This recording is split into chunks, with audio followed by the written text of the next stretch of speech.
Is this you? On any given night, you can find someone glued to their television watching their favorite show. Many of us are guilty of this. Across the universe, Chuck, Friends, Grey's Anatomy, Juno, Lost, The Office. These are just some of the shows and movies that we get together and watch. But have you ever stopped to think about the people who write these shows that keep us watching from week to week?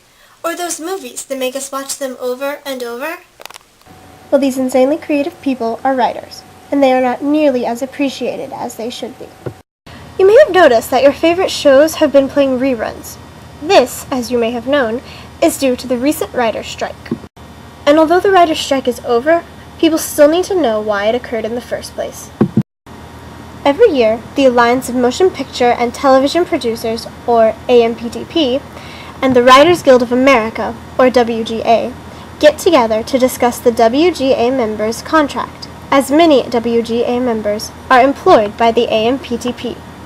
Their recent negotiations, however, reached an impasse when the WGA presented their requests.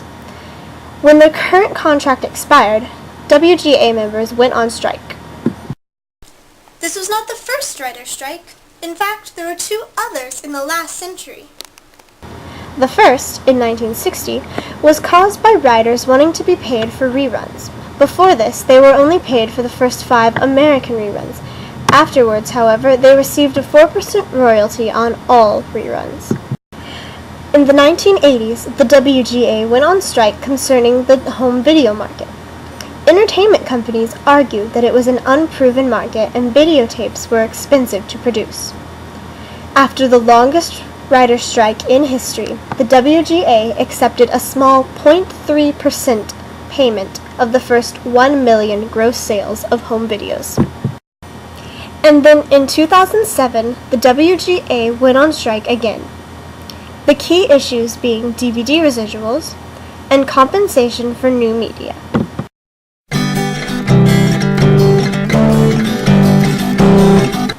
As VHS tapes faded and DVDs became the standard format, the writers' residuals remained at their meager 0.3%, even though DVDs are cheaper to produce. The WGA requested that the residual rate be raised to 0.6%, but the AMPTP argued that the DVD income was necessary to offset the rising production costs. Now, at any given time, 43% of writers are unemployed. They rely on their residuals to support their families and health care. Being denied this puts them in a very tight situation. The term new media refers to internet video downloads, streaming video, straight internet content, and other on-demand online distribution. It is anticipated that the internet will soon replace television. Many producing companies post already aired television shows on the internet for viewers to watch, and although we can watch them for free, they are surrounded by ads that make the companies millions of dollars. Writers were not paid for this before the strike. Companies argued that these videos were only promotional. And now, due to things like iTunes Movies and Amazon's Inbox, you can now purchase and download movies online. This eliminates the middlemen, manufacturing costs, shipping costs, and the need for any physical product whatsoever. And with all this money saving and making, writers still receive their meager 0.3% residual. Finally, after 100 days on strike and countless reruns, the WGA and AMPTP finally reached an agreement, and the WGA members voted and accepted the new contract. So what did the writers get?